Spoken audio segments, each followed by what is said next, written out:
God is good. All the time and all the time, God is good. Sabi nung isang pastor na kakilala ko, dapat daw, pag sinabing God is good, ang tamang sagot daw, grabe. Kasi grabe naman daw talaga ang kabutihan ng Diyos sa atin, no? At biruin nyo nga naman, no? Napakabilis ng panahon. Ngayon po ay December 1, 2024 at sakto-sakto rin po na ito'y Sunday. Kaya sabi nga doon sa post, napakaganda pong magpuri sa Panginoon, especially ngayong unang araw ng December at sakto Sunday siya. Pero sana hindi ng every first Sunday, no? Dapat araw-araw Sunday. Sabi nga ng damit ng bata. Saan ba yun? Kanta ba yun? Yung araw-araw Sunday? Parang rap yun eh. Yun, sana araw-araw Sunday kasi tuwing Sunday naalala natin si Lord eh. No? Ayan, minsan pa palakpakan naman po natin ng Panginoon. Bigay po natin sa Kanya yung karapat-dapat na pagpupuri at pagsamba sa Kanyang dakilang pangalan. Sinasabi po sa Awit chapter 32, inawit kasi natin yung happy day. Sino nga ba yung mga tao na makakaranas ng happy day? Sabi rin sa verse 1 and 2 ng chapter 32 ng awit, mapalad siya na pinatawad ang kanyang pagsuway, na ang kasalanan ay tinakpan na. Mapalad ang tao na hindi na pinaparatangan ng kasamaan ng Panginoon at sa kanyang spirito ay walang pandaraya. Sa English, blessed is he whose transgressions are forgiven. Pag sinabing transgression, ito yung pagsalansang. Ito yung sadyang kasalanan. Pag pinatawad siya sa kanyang mga sadyang kasalanan, siya ay blessed. Whose sin are covered. Tinakpan na. Blessed is the man whose sin the Lord does not count against him. Pag kinalimutan na ng Panginoon yung kanyang pagkakasala, pagka pinatawad na ng Panginoon kanyang pagkakasala, and whose spirit have no deceit. And talon tayo sa verse 4.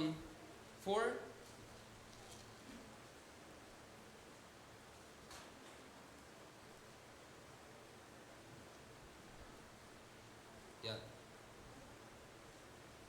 Sa verse 5 pala. Kinilala ko ang aking kasalanan sa iyo at hindi ko ikinubli ang aking kasamaan at aking sinabi, ipapahayag ko ang aking paglabag sa Panginoon at iyong pinatawad ang bigat ng aking kasalanan. Ito po yung mga tao na sinasabi, happy day. Sapagkat sinasabi sa John chapter 8 verse 32, ang pinalaya ng anak ay tunay na malaya. At siya na kinaroroonan ng banal na spirito makakaranas ng freedom. Nararamdaman ba natin sa oras na to? Pumalakpak sa Panginoon ang pinalaya ng Panginoon. Pumalakpak sa Panginoon ang pinatawad ng Panginoon. Pumalakpak sa Panginoon ang galak na galak. Lubos na nagpapasalamat sa pinaranas sa Kanya ng Diyos na kabutihan niya. Amen. Papuri sa iyo, aming Diyos. Iba po yung pakiramdam pagka naranasan po natin itong freedom, itong kapatawaran ng Panginoon na sa dami ng bigat ng ating kasalanan, sinasabi ng Lord, maraming kasalanan, pero dahil ikaw ay nagbalik loob, humingi ka ng tawad, mas marami yung biyaya ko sa'yo. Sapagkat kung saan sumasagana ang kasalanan, higit din sumasagana ang biyaya. Hindi para magkasala muli, pero para ipakita ng Diyos yung kanyang kabutihan. Sa Isaiah chapter 1 verse 18, mabasa natin, though your sins are like scarlet, shout out sa kotse ko, pulang-pula, ibig sabihin ng scarlet blood, no? They shall be as white as snow. Kahit ang ating kasalanan ay simpula ng dugo, ito'y magiging simputi ng niebe. At kahit ito ay kasing, though they are red like crimson, they shall be like wool. Magiging dalisay, magiging simputi ng bulak. Ganon, as if wala na, burado na yung kasalanan mo. Yan po yung pinapangako sa atin ng Panginoon. Continuing dito sa chapter 32 pa rin. Sa verse 6, kaya't ang bawat isang banal ay manalangin sa iyo sa panahong matagpuan ka. Pag natagpuan nila ang presensya ng Panginoon, sabi rito, tunay na sa pagragasa ng malaking tubig, siya'y hindi nila aabutan. Ganun yung feeling na pagka naranasan mo yung presensya ng Panginoon, parang ang tinatabunan ng napakalakas na alon ng falls, parang kang pumwesto sa ilalim ng falls. Hindi mo kaya yung puwersa ng kanyang presensya. Sino nakaranas ng ganon? Amen? Amen? Amen. At maranasan daw yun ng mga lumalapit, dumudulog sa kanya. Ito po ang biyaya sa atin ng Panginoon at hindi naman dito tungkol yung ating mensahe. Pero nawa, na-remind tayo na pinagpala siya ng kanyang kasalanan ay pinatawad ng Panginoon. Amen. At sa ating pagpapatuloy, tayo po ay dadako sa bagong series. Ito po ay patungkol sa victorious life. Spirit-filled life is a victorious life. At loobin ng Panginoon, ito na yung magiging highlight maybe ng ating Welcome to the Spirit-filled life, which is ito po yung tema natin sa buong 2024. No, marami tayong pag-aaralan tungkol sa mga rewards, sa victories, sa mga crowns. Pag-uusapan natin yan sa mga susunod na mga weeks. But for this week, samahan niyo po ako sa pag-aaral ng salita ng Diyos. Pag-usapan po natin the meaning of success. Maaari po ba tayong tumayo? At makibukas tayo sa aklat ni Mateo, chapter 26, verse 26 hanggang 27.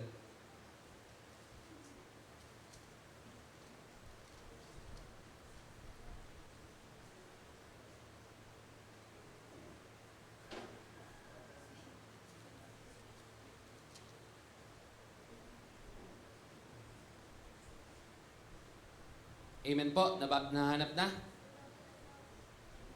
Amen. Okay, sabi po rito, sapagkat ano ang mapapakinabang ng tao kung makamtan niya ang buong sanlibutan, ngunit mawawala naman ang kanyang buhay? O ano ang ibibigay ng tao na katumbas ng kanyang buhay? Sapagkat darating ang anak ng tao na kasama ng kanyang mga anghel sa kaluwalhatian ng kanyang ama at kanyang gagantihan ang bawat tao ayon sa kanyang mga ginawa. Tayo po'y manalangin. O aming Diyos, we are filled with love, we are filled with gratitude dahil sa iyong kabutihan, katapatan sa aming mga buhay. Kung kami, Panginoon, ay nagtatapat sa iyo, ikaw po ay higit na tapat, Panginoon. Hindi ka po matutumbasan sa pagiging tapat. Kung kami, Panginoon, ay nagiging mapagbigay, hindi ka po matutumbasan sa pagiging mapagbigay. At ikaw po ay nagbibigay ng walang panunumbat, O Diyos. Kaya sa oras na ito, binubuksan po namin ang aming puso, ang aming isipan sa pakikinig ng iyong salita. Malaya ka pong magbigay ng iyong mensahe. Ito po ay ma-download sa aming puso at isipan ng malayang malaya. Kung kailangang may putulin sa aming mga buhay, ito'y putulin mo sapagkat ang iyong salita ay kagaya ng isang higit na matalim sa tabak na magkabila ay talim, Panginoon. Ito po ang mga bagay na aming hinihingi sapagkat ikaw ay dakilang Diyos. Kami nananampalataya ng iyong salita ay buhay. Salamat, Panginoon. In Jesus' name, Amen. Makakapo na po ang bawat isa. Pag pinag-uusapan po ang success, madali pong pumunta sa Google, no? Sa Merriam-Webster. Sapagkat ang success, yung iba din na-download lang yung success, no? Ay ginugoogle lang. Pero ang pag-uusapan natin is not the definition of success. It is all about the meaning of success. And para sa ibang tao, iba yung meaning ng success sa ibang tao. Hindi siya pare-parehas at dapat hindi siya pare-parehas. So pag-usapan natin, how do you define success? What success looks like for you? Ito ba ay magkaroon ka ng kotse na kagaya nito? Yan. Sino nakapanood ng commercial na yung katabi niya matanda, tas humingi ng pita? Binigyan niya ng kalahating pita. O anak, salamat sa iyong kabutihan. Anong iyong kahilingan? Diba? Kotse, sports car, yung red. Dumating kalahati lang din.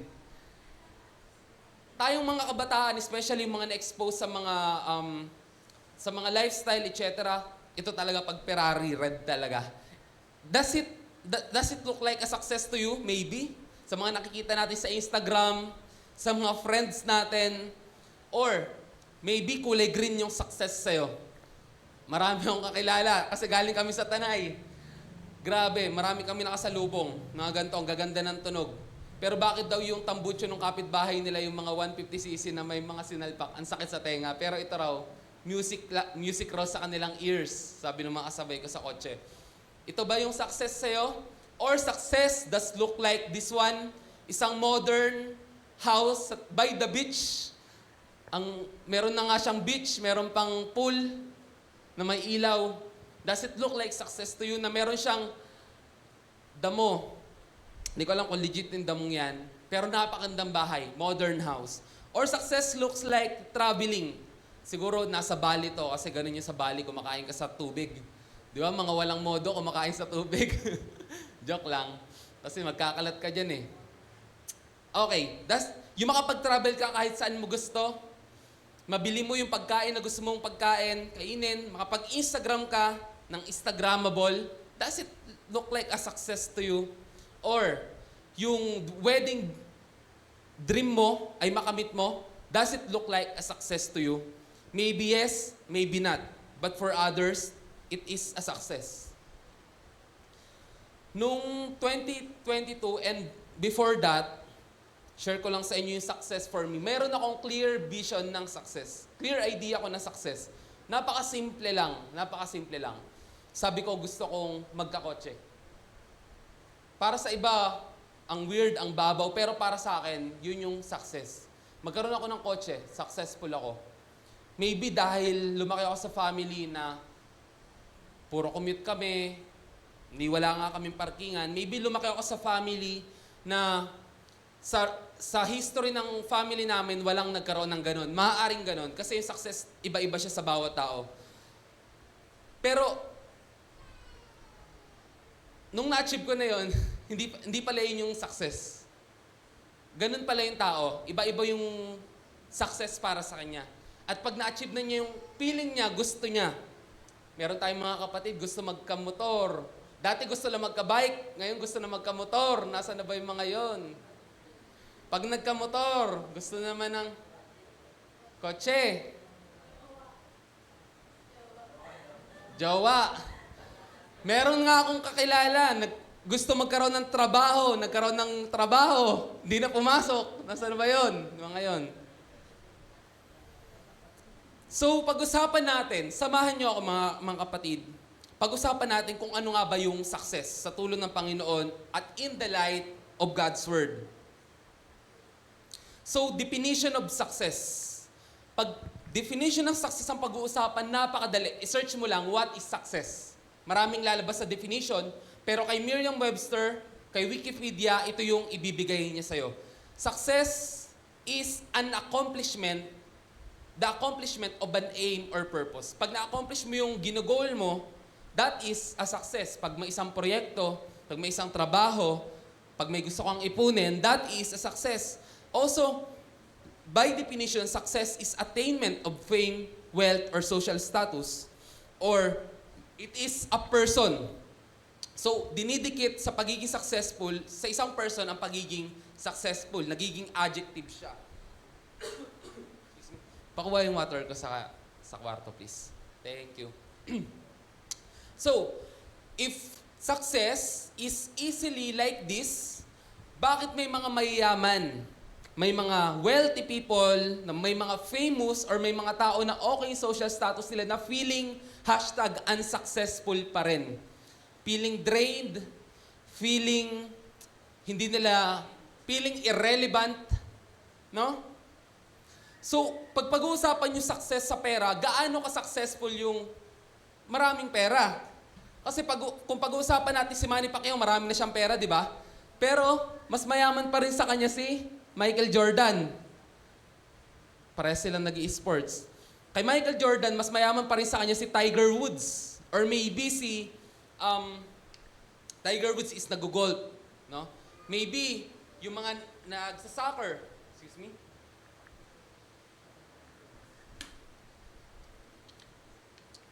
Pero pag pinagsama-sama yung pera ng mga taong yun, mas mayaman pa rin si Elon Musk. So, success. Gaano ba karami ang para masabing successful na? Dati pinag-uusapan natin million.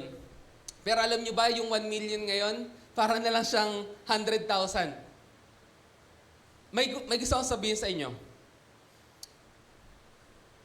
Na-realize ko to, na dapat normal lang sa mga tao maging milyonaryo. Mga Pilipino. Alam niyo kung bakit? Kasi, ang dami nilang piniprint na pera. Wala nang value masyado yung pera. That normal na maging milyonaryo sa panahon ngayon. Yun lang yung thoughts ko. Kasi sobrang dami ng piniprint na pera, tama ba? Bababa na yung value niya. Bababa na yung value niya. Anyway, so, bakit may mga tao pa rin na, ayun, nandiyan na yung pera nila, maganda yung status nila, bakit nagpapakamatay pa rin, feeling unfulfilled pa rin? Tignan natin. Because because you need to define your meaning of success para mahanap mo yung success. So your meaning of success is shaped by your values. Yung virtues mo, yung mga bagay na pinapahalagahan mo, no? Yung ideals mo or mga paniniwala mo. Well, dun muna tayo sa values. Pag sinabing values, ano ba yung pinapahalagan sa kultura mo, sa family mo? Mahalaga ba sa yung pera? Mahalaga ba sa yung sarili mo? Mahalaga ba sa experience mo? Sa ideals and beliefs, iba yung success para sa isang religious person, iba yung success para sa isang political person, iba yung success para sa taong close sila sa family nila. No? So, nasi-shape yung own meaning na success mo by your own beliefs and ideals and yung desire and wants mo. Ano ba yung preference mo? And ano ba yung fear mo or kinakatakutan mo or kinakabahala mo? Itong mga bagay na to, actively, naapektuhan nito yung success natin. Halimbawa, nakita mo yung classmate mo or nakapag-travel na siya, successful na siya, ganito na siya. So, nakakaramdam tayo minsan na parang naiingit tayo. No? Naapektuhan tayo ng own success niya. Hindi mo alam kung totoo yun. No? The best way to demolish our own success is compare it to other people. Iba yung definition niya ng success should be your own definition of success. May ibang tao, masaya na siya na pagka umuulan, nakapag umuulan, walang butas yung bubong. Masaya na sila doon. Success yun for them. May mga nakikita akong nagpo-post na si Kuya Reynan TV, nagpo-post siya mga motivational. Sabi niya, sa post niya, hindi na nakikirep sa kapitbahay kasi meron na siyang rep na 2 doors. Those are success for them because it was shaped by their own values, their own experiences. So define it for yourself. Huwag mo pong hayaan na i-define to ng mundo para sa'yo. Huwag mo tong hayaan na i-define to ng ibang tao para sa'yo. Define it yourself. And madedefine mo to if depende sa values mo. Mga bagay na pinapahalagahan mo. Sa experiences mo, kunyari, may experience ako na nag-window shopping ako, tas parang ayaw akong pag-window shoppingin. Parang may mga ganun experience, tas dumating yung time na parang yung gusto kong bilhin, kaya ko nang bilhin, napakababaw, pero based nga sa experience, nagkakaroon ka ng kahalagahan. May kakilala rin ako, gusto niya, pagka titingin siya sa grocery, hindi na niya titignan yung presyo. Check out lang ng check out. Kasi sa experience nila, hindi nila nagagawa yon. Dati ako naman, kaya ako umalis sa corporate world kasi experience ko, tuwing Pecha de Peligro ang haba ng pila sa BDO. Alam yan ng mga taga sa amin, sa IBM. And yung iba, lalo kung 15:30 yung sahod mo, yung mga nag-work, ang haba ng pila. Ubus na yung break mo para makakain ng lunch. So, define your own success. And si Pablo, meron siyang own meaning of success. Tignan natin, samahan niyo ako, kung ano nga ba yung meaning ni Apostle Paul ng success. Sabi rito, "But whatever were gains to me, I now consider loss for the sake of Christ." Buksan niyo sa mga Bible niyo, mga kapatid, sa Tagalog para makita niyo. Kasi gusto kong i-highlight yung English eh. Yan no, sa Philippians 3:7-11. Madaling tandaan. Philippians chapter 3 verse 7 hanggang 11. Yung mga bagay na kapakinabangan sa kanya, yung mga bagay na masabi niyang #asset niya, tinuring niyang liability. Tinuring niyang walang halaga. Ano nga ba tong mga gains na to? Yung mga gains sa kanya is pagiging pure na Israelita. Yung pagiging marunong sa kautusan. Yung pagiging isang pariseyo. Pagiging masigasig sa kanilang relihiyon. Kung pag-uusapan lang yung lahat ng criteria, he is Jew of Jews. No? And he is parang top-notch siya na religious leader. Kung pag-uusapan lang yung zeal, yung pagiging masigasig, si Pablo na po yun. Pero yung lahat ng meron siya, tinuring niyang walang halaga. No? Kung pag-uusapan lang yung success among their circles, among his family, top 1 si Pablo. Pag nagkakaroon ng reunion, si Pablo, nag-aral yan under kay Gamaliel. Actually, nakakuha siya ng selyo mula sa punong saserdote na pwede niyang usigin ang mga Kristiyano. He is a political leader. He is also a military leader. Bakit? Kasi kaya niya immobilize yung mga tropa para ma-accomplish yung kanyang goal. Pag pag-uusapan ng pamilya, si Pablo, successful to. Darating ang panahon, si Pablo pwede siyang maging punong saserdote. Pag siya ay punong saserdote, number 1 na po siya sa kanilang kingdom. Number 1 na sila sa Israel. Bakit? Kasi hindi pinapakialaman ng imperyo ng Roma yung Israel, especially mga religious activities nila. So napakalakas na ng impluensya niya, pero tinuring niyang walang halaga yung bagay na yon, makamit niya lang itong his own meaning of success. Ano to? Knowing Christ Jesus my Lord. I consider everything a loss because of the surpassing worth of knowing Christ Jesus my Lord. Dati yun yung pinapahalaga niya. Mula bata pa lang nag-train na siya sa pagiging saserdote. Kabisado niya ang Torah, ang Tanak. Kabisado niya ang kautusan ng Diyos. Kahit paikot-ikutin mo, he is an amazing lawyer. Na pag tumayo ka sa harapan niya, lahat ng katanungan masasagot. Mula pagkabata pa lang, he is made for this. Pero nung makita niya yung surpassing worth of knowing Christ, he rejected those he think are gain. Those he thought are gain. Dahil nakilala niya si Jesus. So ano yung kanyang meaning of success? That I may gain Christ and may be found in Him. No? Not having a righteousness of my own. Kasi sa pagiging Pariseo, meron kang hashtag, your own righteousness. Meron kang sariling pride na nagawa mo to, mahusay ka, magaling ka. Pero sabi niya, magkaroon ako ng sarili kong katuwiran na hindi ako ang gumawa. That does not come from the law, but that which is true faith in Christ. The righteousness that comes from God on the basis of faith. Gusto ko ako'y maging matuwid ayon sa pananampalataya dahil sa ginawa ng aking Panginoong Hesus. I want to know Christ. I want to become like His death, attaining resurrection from the dead. So, ang kanyang own meaning of success is upang makamit ko si Kristo. Sa Tagalog na po ito, sa verse 8, upang makamit ko si Kristo. Tinuring niya yung lahat ng bagay walang halaga para sa yaman na matatagpuan niya sa Panginoong Jesus. Kung pag-uusapan nito, sa tingin ko, tinakwil na siya ng kanyang pamilya. He is from I believe, from tribe of Benjamin. Let's confirm. Nandito lang din naman yan.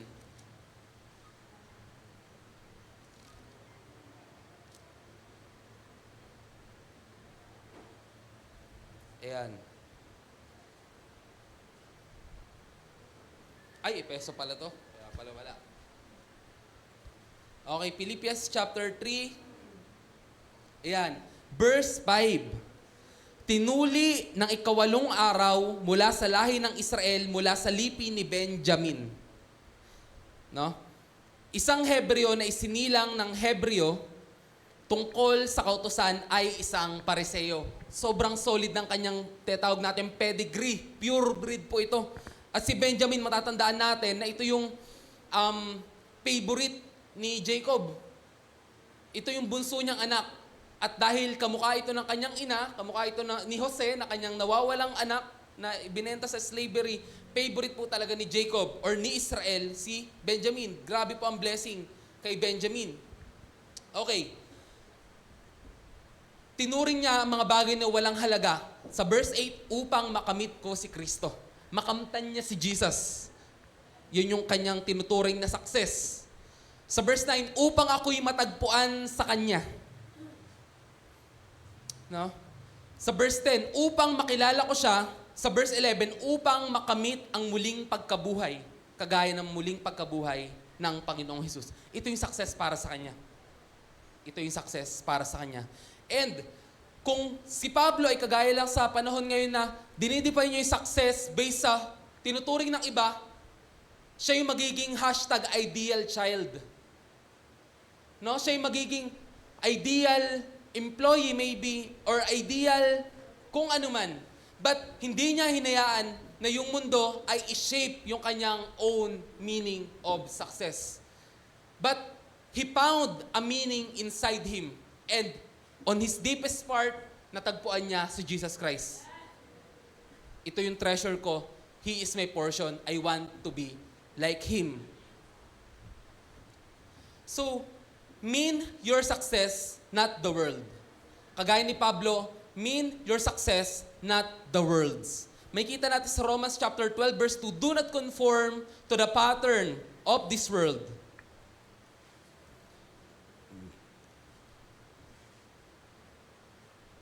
Huwag ninyong tularan ng salibutang ito. Kaya maraming tao ngayon, yung mga bata especially, maraming depressed dahil sa pagtingin sa mundo. Dahil sa social media na yan.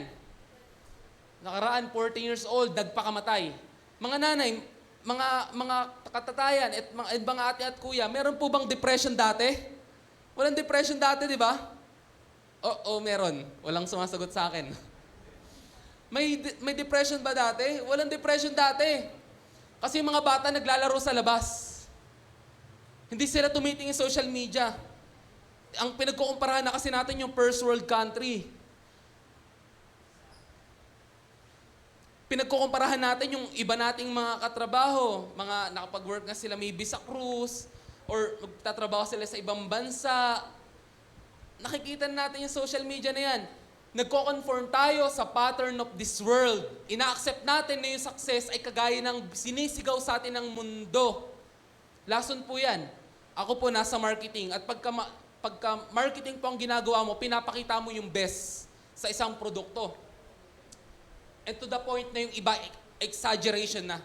Pag may sinabing lumabas na yung the best, world's fastest iPhone in the world, magtaka ka na. Hindi po yan yung katotohanan.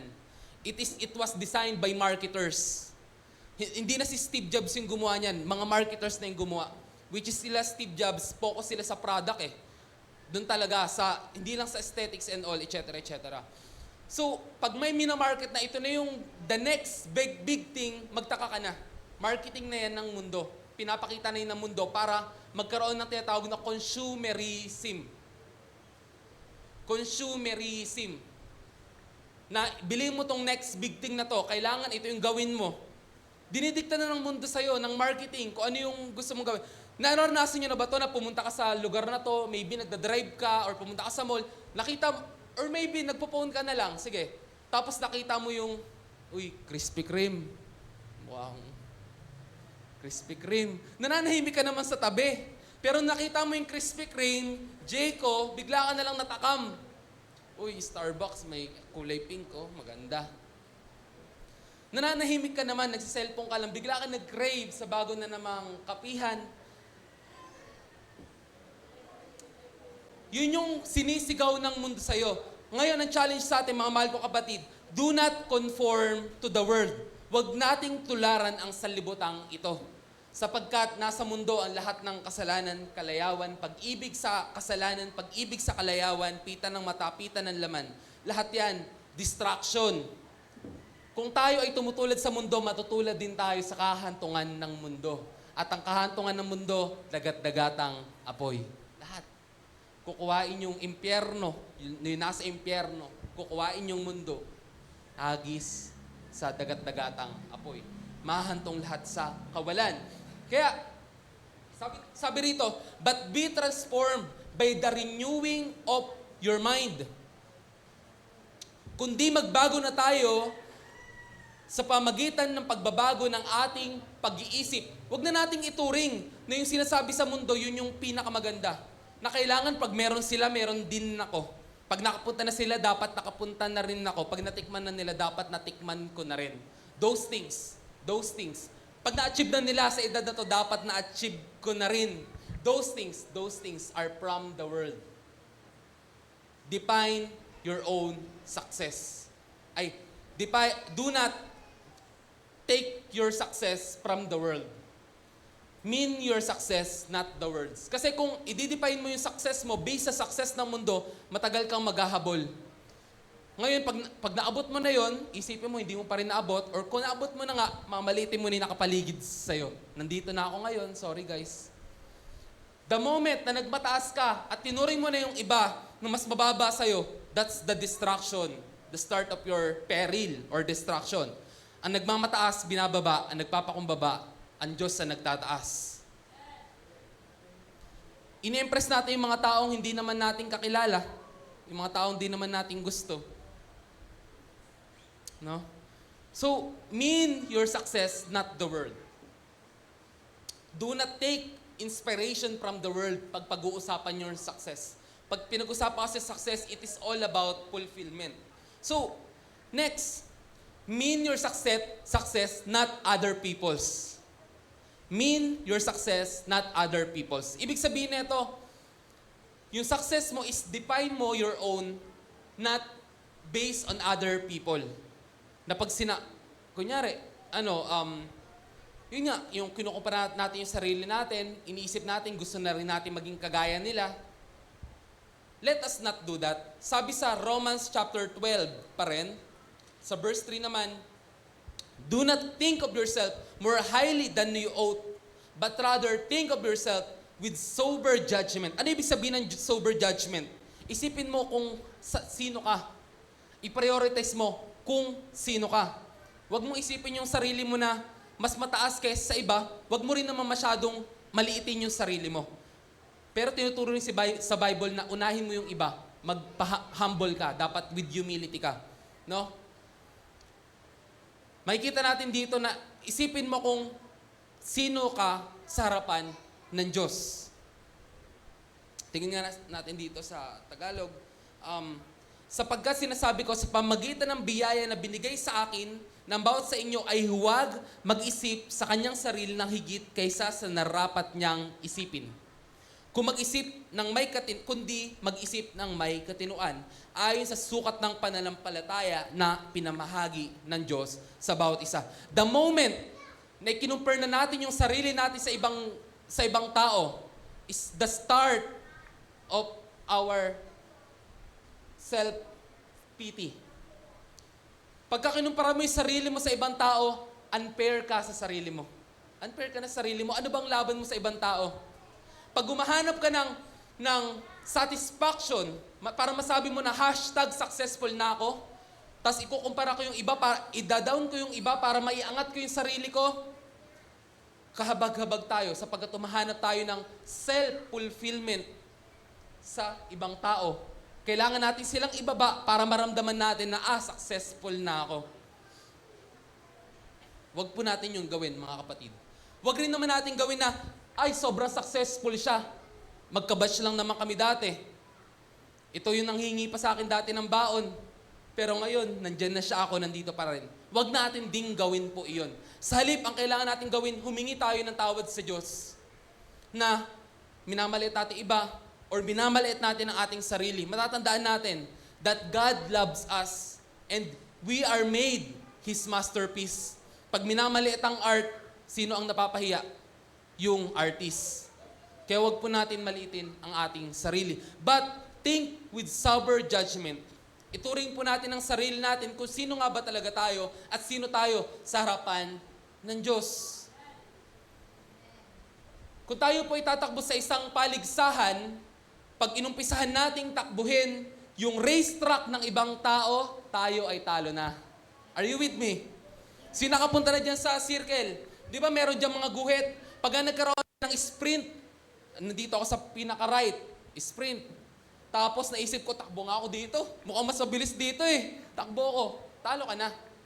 Talo ka na. Pero, logical yun. Talo ka na. Pero alam niyo po ba, karamihan ng tao ganun yung ginagawa. Goals ng ibang tao, tatakbuhan ko yan. Nakabilis siya ng ganito. Teka lang, gusto ko bumili rin yan ah. Di ba? Bagong iPhone, gusto ko niyan. Tatakbuhin ako sa paligsahan na tinatakbuhan niya. Nakakapagod. Nakakapagod. Nakakapagod. May kanya-kanya po tayong sariling timeline. Ito pong timeline na to, kung tayo may pananampalataya sa Diyos, it was ordained even before the foundation of the earth. Sapagkat ang lahat ng bagay nagkakalakip-lakip sa kabubuti nilang nagsisiibig sa Kanya. Nakikita po natin yan sa Romans chapter 8, verse 28. So life is not a race, but life is marathon. Ang pinakamahalaga, yung lahat ng aabot sa finish line. Hindi paunahan. Ang pinakamahalaga, yung lahat na magkakamit ng gantimpala. Di ba lahat naman may reward? Lahat ng makakatapos ng mga 10K finishers, lahat ng tatapos ng marathon, may reward yan. Hindi yan paunahan.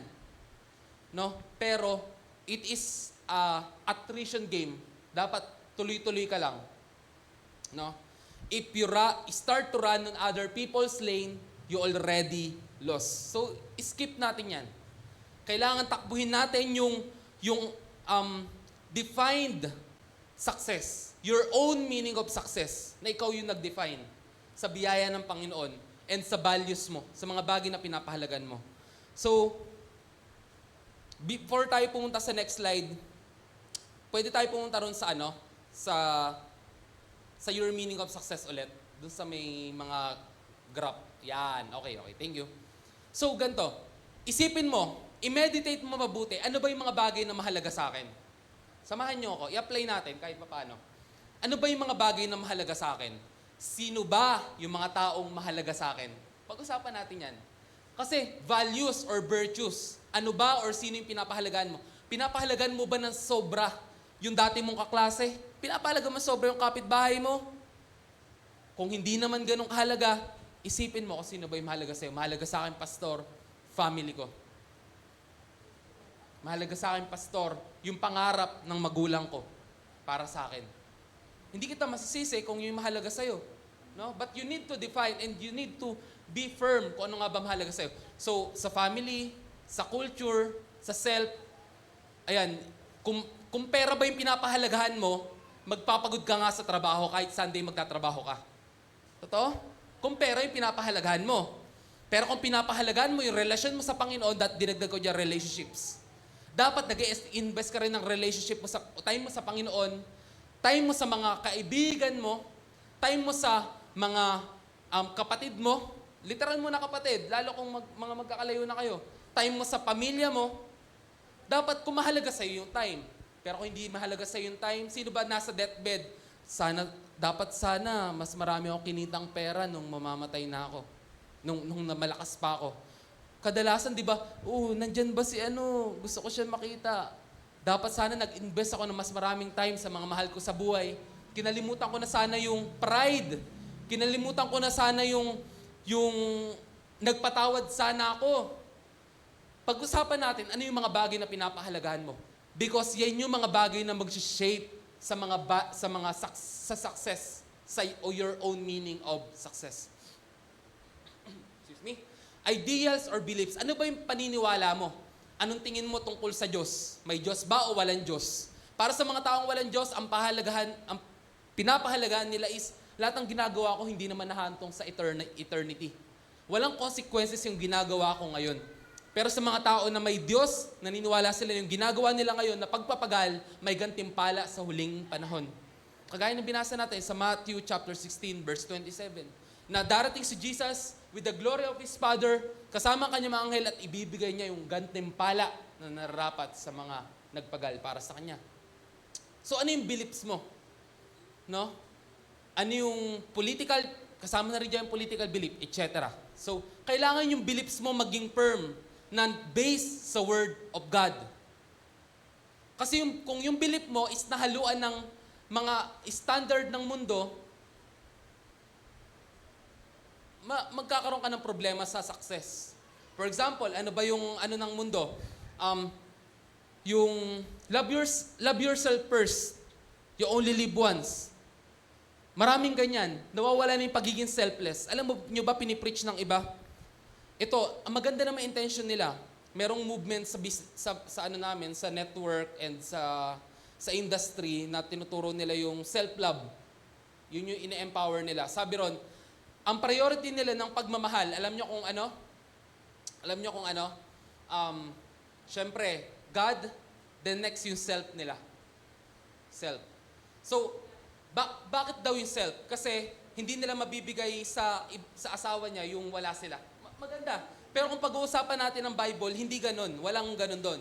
Uunahin mo yung iba before ikaw. Pero hindi mo naman mapapabayaan yung sarili mo eh. No, because you have the love of God.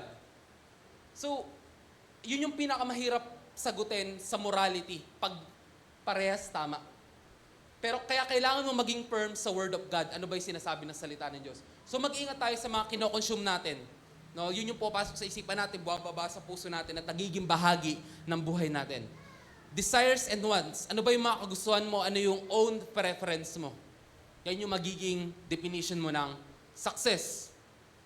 Ako, dumarating sa panahon na to na siguro kung dati naisip ko, gusto ko makapagsalita ng maraming lengguwahe, tapos makapag-travel sa iba't ibang lugar.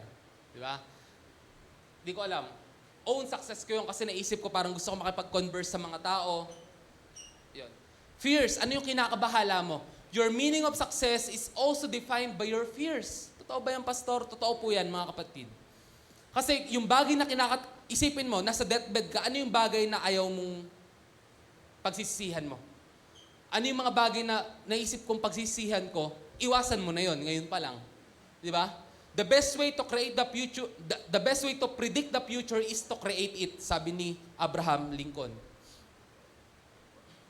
So sa deathbed mo or pagtanda mo, naisip mo na parang gusto ko mabuhat ko pa yung apo ko, malakas pa ako, di mag-exercise ka ngayon pa lang, huwag mo kaya magkaroon ka ng sakit sa pagtanda mo, sapagkat yung mag-aalaga sa old self mo is your younger self. Okay, punta tayo sa next slide. So, if you want good success, start by shaping your values, ideals, beliefs, and desires. Ito yung kailangan mong gawin. Kung gusto mo yung, kasi may dalawang success eh. May good success and may bad success. Na nung pagdating nila sa dulo, hindi pala ito yung success. Na ano sila, na pronto sila, nagulat sila na, sayang, yung lahat na pinaghirapan ko. Ano example nito? Paghabol sa pera, yung pagpapatayog masyado ng karir, nakalimutan na yung pamilya. So if you want good success, kung ayaw nating madeceive tayo ng mundo, madeceive tayo ng ibang tao, or even madeceive tayo ng sarili natin, start by shaping your values. Yung anak mo, turuan mo ng Word of God. Ikaw, mag-aral ka ng Word of God. Huwag natin hayaan na yung mga anak natin, papaturuan natin sa church lang. Hindi natin ibibigay responsibilidad kay Ate Janela, kay Ate Bunny, kay Kuya Marvin. Tayo po ang pinagkatiwalaan ng Diyos sa anak natin. Kaya tayo po ang may responsibilidad na magturo sa mga anak natin. Huwag natin hayaan na yung anak natin ma-disciple ng mundo.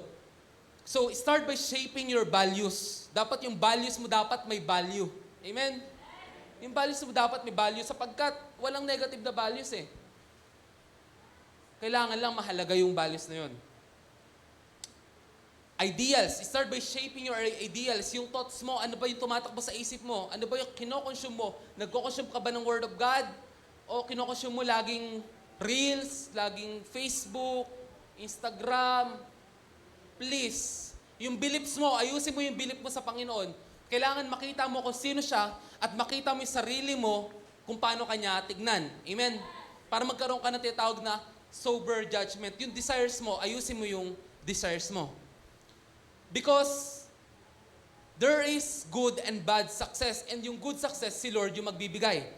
Sabi sa Joshua chapter 1 verse 8, "This book of the law shall not depart from your mouth, but you shall meditate on it day and night, so that you may be careful to do according to all that is written in it. For then," ito na yung gusto natin, "you will make your way prosperous, and then you will have a good success." Sino ulit ang nagbibigay ng good success? Si Lord. At paano ito makakamit? By meditating the Word of God. Actually, para ito makamit, ito yung makakamit sa pamagitan ng careful to do. Pero para magawa nyo yung pagsunod or obedience, kailangan nyo ng meditate day and night. Yun po ang kailangan gawin. Yun po ang nagbibigay ng success. Yung nabasa mo at mineditate mo, sinunod mo. Yun yung magbibigay ng prosperity and ng good success. Sapagkat sa Kawikaan 16 verse 25, sige, okay natin pa-look up. May mga success na hindi pala success. May mga daan na matuwid sa tingin ng tao, ngunit kamatayan ang dulo nito. Kala nila ito yung matuwid, mainam, magandang gawin. Pero sa dulo na ito, kapahamakan pala. Gusto nyo ba yon mga kapatid? In-spend nyo yung buhay nyo, 60, 70 years sa pag-attain, pagkamit sa bagay na ito. Pero sa dulo pala nun, ito na yon. Ito na yon, pinaghirapan ko. Ito na yon, in-achieve ko ng buong buhay ko. Wala akong tigil sa kakatrabaho. Ako'y puro tinapakan ko na lahat ng pwede kong tapakan, kahit tao, kahit aso. Makamit ko lamang yung pangarap ko. Pero ito na ba yun sa dulo? Gumawa ako ng mga mahirap na desisyon. Kapahamakan lang pala ang dulo nito. Maging maingat tayo sapagkat si Lord lang ang nagbibigay ng good success. Let us meditate our definition of success. Let us meditate our definition of success. So good success is becoming an overcomer. No, sa Matthew 7:24-7, makikita natin dyan yung istorya ng foolish and ng matalinong nagtayo ng bahay. Yung foolish, binild niya yung bahay niya, yung buhay niya sa isang sinky sand. Tinayo niya sa isang buhangin at hindi siya nagtayo ng pundasyon. Dumating ang unos, ang baha, bumagyo, at ang kanyang bahay ay lubusan na nasira with no return.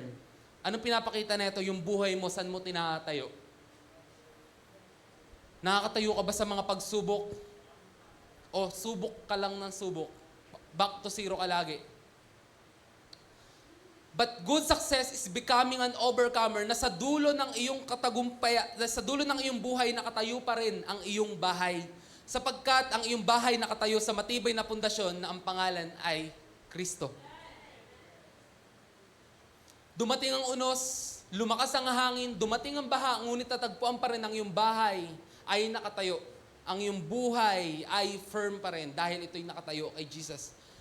Good success is being an overcomer. Pag may dumarating na unos, matagumpay ka. Pag may dumarating na unos, nagpapasalamat ka. Hindi ka nagrereklamo. Ikaw ay isang overcomer. You have faith. So your good success is in the Lord. Chapter 37 ng Psalm, verse 4, may kita natin dito na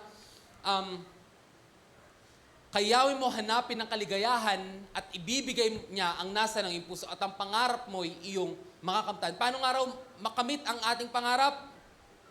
Hanapin ang kaligayahan sa Panginoon. Good success is delighting in the Lord. Si Lord yung magbibigay ng success mo. And magugulat kayo mga mahal ko kapatid.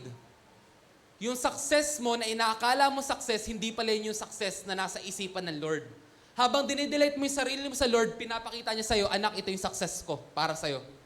Ito yung dream ko para sa'yo. Ibibigay ko yan. Karamihan, mga kapatid, ng success natin, hindi pa natin kita sa panahon ngayon. Natatakpan pa siya ng mga material na bagay, pero sa dulo ang hantungan. Habang nagpapakaligaya ka sa Panginoon, makikita mo yung success mo, ay, ito pala yung katagumpayan ko. Lord, salamat.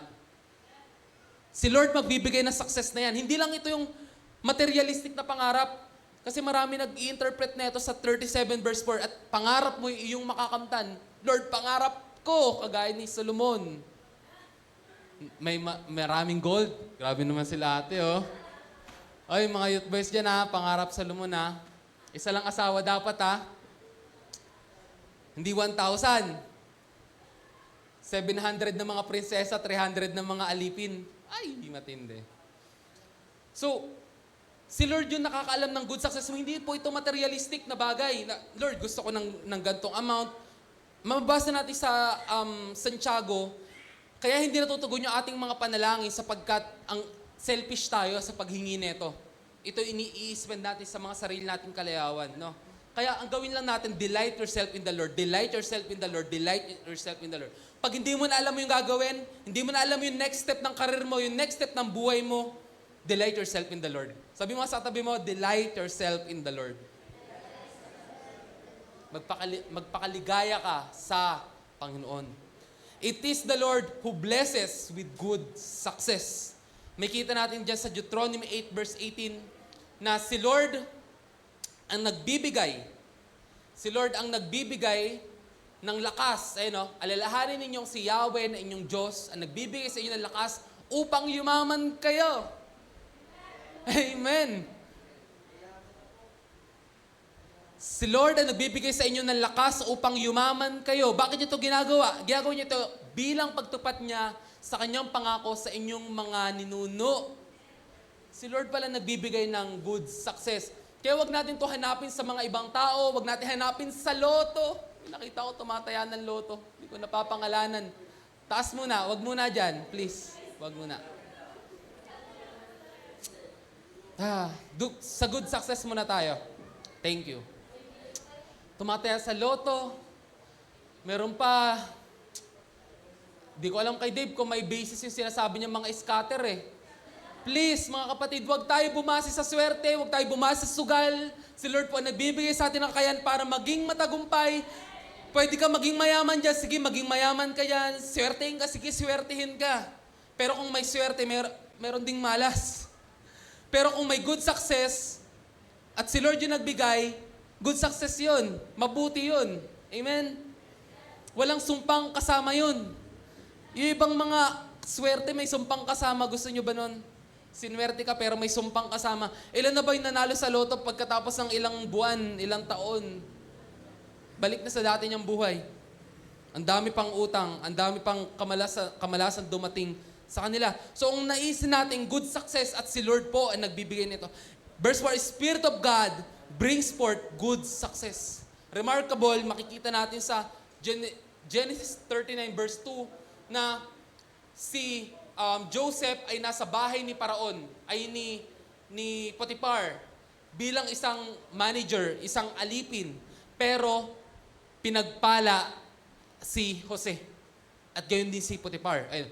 Sa buong panahon, paglingkod ni Yahweh sa bahay ni Potiphar, ay pinatubayan siya ni Yahweh. Anumang kanyang gawin, siya ay nagtatagumpay. Bakit nga nagtatagumpay si Jose or si Joseph? Dahil pinapatubayan siya ni Yahweh. If we want good success, Spirit of God will bring forth. So, Spirit-filled life is a victorious life. Pag tayo laging puspos, ginagabayan tayo ng Holy Spirit. Amen? Palakpakan naman po natin ang Panginoon. Dadako tayo sa ating last main point. Ano nga po ba ang meaning ng success for Jesus? Jesus, meaning of success. We know na sa mga nag-aaral ng psychology, required subject yan, Psychology 101, yung Abraham Maslow's hierarchy of needs, yung pinakamataas doon ay, which is yung huling triangle, onti na lang yung nakakaabot doon. Ano yun? Yung tinatawag na self-actualization. So, self-actualization. So, may mga need for physical need, emotional need, social need for approval, etc., etc. Pero yung pinakamataas na need is yung self-actualization.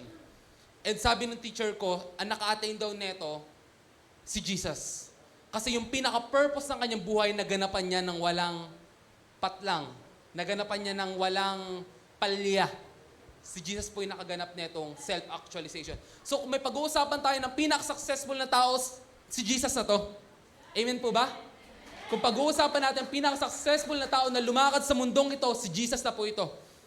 Predicted ang kanyang dahilan kung bakit siya pinanganak, kung paano siya ipapanganak, saan siya ipapanganak, sino magpapanganak sa kanya, which is isang birhen, kung paano siya mamumuhay, kung paano yung magagawin niyang himala, at kung paano siya mamatay, kung paano siya mabuhay muli. Walang sino mang tao na kagaya ng ganito. Jesus is the epitome of success. But Jesus does not have a sports car. Naglalakad lang po siya sa bayan-bayan. Jesus does not have a house. Sabi, gusto mong sumunod? Sa akin, ang anak ng tao, asong gubat, may matutulugan, pero ang anak ng tao, walang man lang mapagpahingahan ng kanyang ulo. Walang tirahan. Masabi niyang sa kanya, pinapatira lang siya. Si Jesus, wala rin pera. Nagbibigay po sa kanya para masupport yung ministry niya, mga babaeng followers, disciple niya. But Jesus is still the epitome of success. Nakapag-travel ba si Jesus? Doon lang, sa lugar lang. Parang ma-imagine mo, nag-aral sa San Juan, nag-kinder sa Genesis Daycare, nag-high school sa MI, nag-senior sa MI, nag-college sa URS Taytay, nagtrabaho sa Megawide. Ganun lang. Diyan lang siya. At least walang traffic. Diyan lang si Jesus. Hindi siya nakatravel sa mga gandang travelan. Ang buong buhay ni Jesus, paghihirap, pagtatrabaho, pero siya ay epitome of success. Ano nga ba ang own meaning of success ng ating Panginoong Yesus? Sa John chapter 4, after niyang kausapin yung babaeng Samaritana, bumili kasi ng pagkain yung mga alagad, kaya naiwan nila si Jesus doon sa balon. Sabi ng mga alagad, "Guro, kain na po kayo, kain na po tayo." Sabi ni Jesus, "I have food to eat that you know nothing about." Meron akong pagkain na hindi ninyo nalalaman. Meron akong lihim na pagkain. Ano ito? Naisip niya, maybe may nagbigay sa kanya ng food.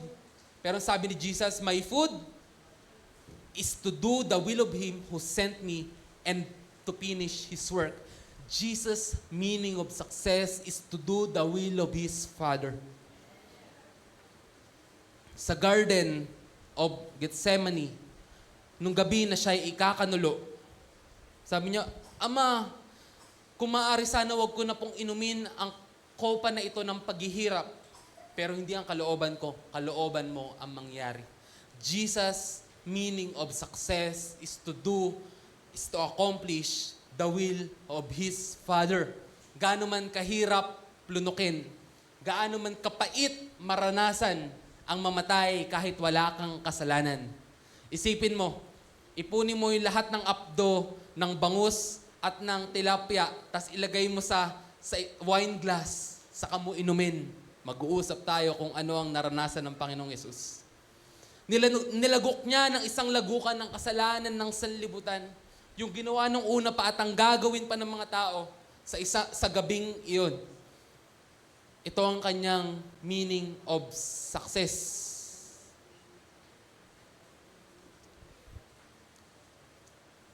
So may pinakita ko sa inyo kanina mga kapatid na may kotse, may bahay, may travel, may masarap na pagkain, may dream wedding. Pero gusto nyo bang makita what success looks like for Jesus Christ? Amen? Do you want to see what success looks like for Jesus Christ? At dito na po tayo magtatapos. Success for Jesus Christ looks something like this. Cross. To die on the cross for you and for me. His own meaning of success is to die for you and me. Naging matagumpay po ba ang Panginoon? Naging matagumpay siya. Sa gitna ng kamatayan. Tinuring niya na yung mamatay ay kaligayahan. He endured the suffering with joy. Pag meron po tayong own meaning ng success, na-overcome natin yung mga pagsubok. Na-overcome natin yung hirap. Kahit sa kadiliman, nakakita tayo ng purpose at meaning ng paghihirap na ito. Kaya ako naghihirap dahil sa Hebreo chapter 12, verse 1 to 2. Tignan natin yan, ate. Sabi rito, talon tayo dun sa dulo ng verse 1. Buong tiyaga tayong tumakbo sa takbuhing nasa ating harapan, ituon natin, ay 2-3 pala, no? Sorry, anong verse? 1-2, okay. Ituon natin ang ating ating paningin kay Jesus, sa Kanya nakasalalay ang ating pananampalataya mula simula hanggang katapusan. Ito na. Dahil sa kagalakang naghihintay sa Kanya, may naghihintay bang kagalakan na patayin ka? Wala. Ba't tinuring niya po ito na kagalakan? Hindi niya inalantana ang kahihiyan ng pagkamatay sa krus. Isa pong kahihiyang bagay ang mamatay sa krus ng Kalbaryo. Wala siyang tapis. Wala siyang cloth. hubot-tubad po siya. Lantad po siya. Puno siya ng lata, exposed po yung mga ribs niya, yung mga buto niya, kita po yan. Yung likod po niya, kita na po yung mga ribs dyan. Yung mga spinal niya, kita na po yan lahat. Labas na po yan lahat. At tinatamaan din po yung kanyang mga organs. Pagka-clamp nung pangpalo. Dahil sa kagalakang naghihintay sa kanya, ayan, at siya ngayon nakaupo, hindi niya inalintana ang kahiyan sa pagkamatay sa krus at siya ngayon nakaupo sa kanan trono ng Diyos. Tignan natin nga sa verse 3, kung meron ba. Or, ayan.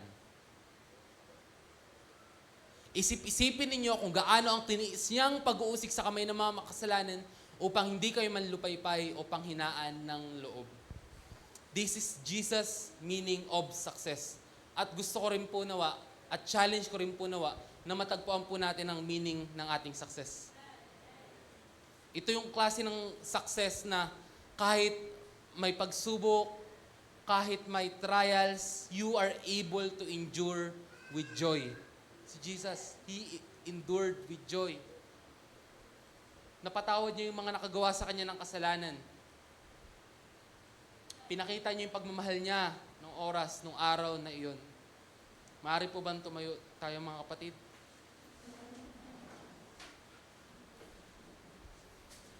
Ayaw po ng Diyos na tayo po ay nakakaranas ng aimlessness. Alam niyo po ba yung aimlessness? Yung para tayong sumusuntok sa hangin. Sapagkat magkakaroon lang tayo ng success kung na-define mo na yung meaning ng iyong success. Magkakaroon lang tayo ng success kung may meaning yung iyong success. So what is the meaning of your success? What is the meaning of your success? Para kay Pablo, ito yung talikuran niyo lahat ng bagay, makamit lang si Jesus.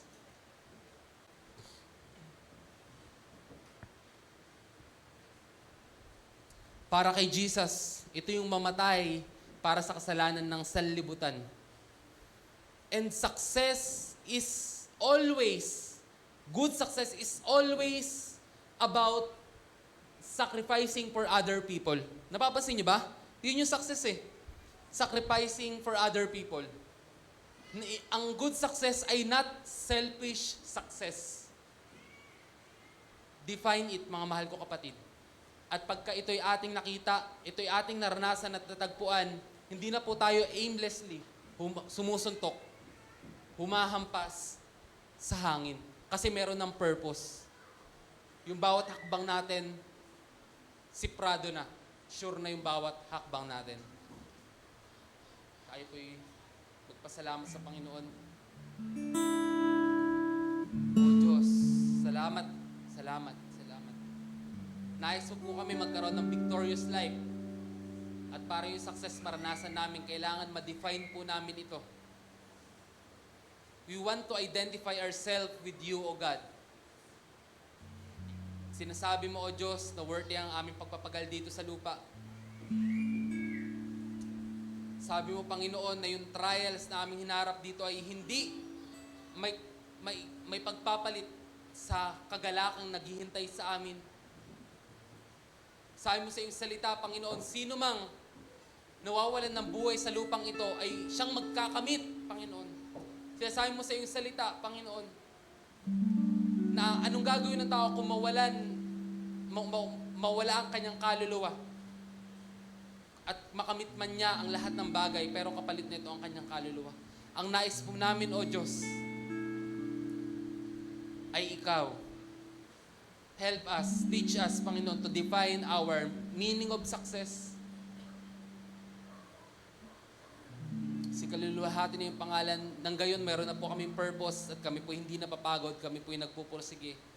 Ito po yung aming gagawin. Hindi lang po para sa 2024 at hindi lang po sa darating na New Year, pero sa buong buhay na po namin. Lead us, guide us, continually teach us. We pray. In the name of Jesus, Amen. Yan po, makakapo po ang bawat isa. At ano po, di ba pinag-usapan po natin yung meaning of success? Kung meron po tayong chance, kung meron tayong mga notebook, isulat natin yung meaning of success for us. Okay lang ba? Umpisa na sa may meaning of success is kahit ano, walang magja-judge sa inyo kung ano yung maging meaning nyo ng success. Okay lang po? May meaning of success is, pwede nyo tagalugin pagkatapos nun. Kung hindi sapat yung isa, pwede kayo magsulat hanggang 3, pero maximum na yung 3, i-compress nyo na dun. Okay? Yun lang po. Papuri sa Panginoon. Salamat po sa kanyang kabutihan sa salita niya.